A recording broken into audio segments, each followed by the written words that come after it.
कि वो अपनी पूरी फौज के साथ वापस चले जाएंगे और वो वापस सबसे छोटे रास्ते से बेबीलोन पहुंच जाता है और बेबीलोन में उसको देखकर सब हैरान हो जाते हैं। बेबीलोन सिकंदर पूरे 6 साल बाद लौटता है। इस पूरे सफर में, इस पूरे युद्ध में कितने लोग मारे गए इसकी कोई गिनती नहीं थी। बेबीलोन वापस पहुंचने के बाद सिकंदर ने 2 शादियां और की और एक दिन सिकंदर का सबसे अच्छा दोस्त हिफेस्टियन, उसकी तबीयत अचानक से खराब हो गई। हकीम बोलता है कि हिफेस्टियन की तबीयत शराब में गंदा पानी मिलाने से हुई है। सिकंदर बोलता है कि गंदा पानी आए कहां से?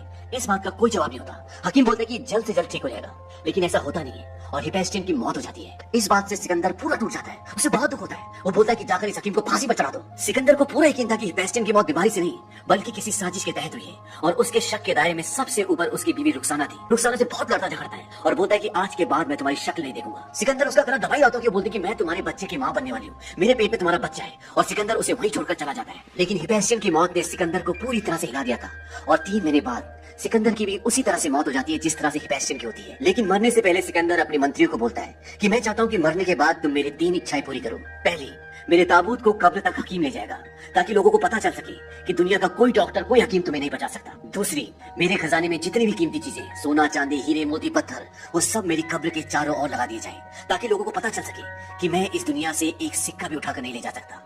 तीसरी और आखिरी, वो बोलता है कि मेरे ताबूत से मेरे हाथों को बाहर निकाल देना ताकि लोगों को ये पता चल सके कि मैं इस दुनिया में खाली हाथ आया था और आज खाली हाथ। कहा जाता है कि सिकंदर की मृत्यु किसी सदमे या बीमारी से नहीं हुई थी बल्कि उन्हें जहर दिया गया था और जिसके चलते कुछ ही दिनों में उनकी मृत्यु हो गई। सिकंदर की मौत के बाद उसका पूरा साम्राज्य 4 हिस्सों में बांट दिया गया और उन हिस्सों पे सिकंदर के खास लोगों ने राज किया। वहीं एक और आदमी था जिसका नाम था कैसेंडर और वो सिकंदर का बहुत खास आदमी था और उसने राजगद्दी के लिए पहले ओलंपियस को मरवा दिया और उसके बाद 12 साल के अंदर उसने सिकंदर के पूरे खानदान का नामो निशान मिटा दिया। सिकंदर ने अपनी बहुत ही छोटी उम्र में बहुत कुछ हासिल कर लिया था और वो चाहता तो मैसेडोनिया में रहकर जिंदगी में राज कर सकता था और एक राजा की मौत मरता।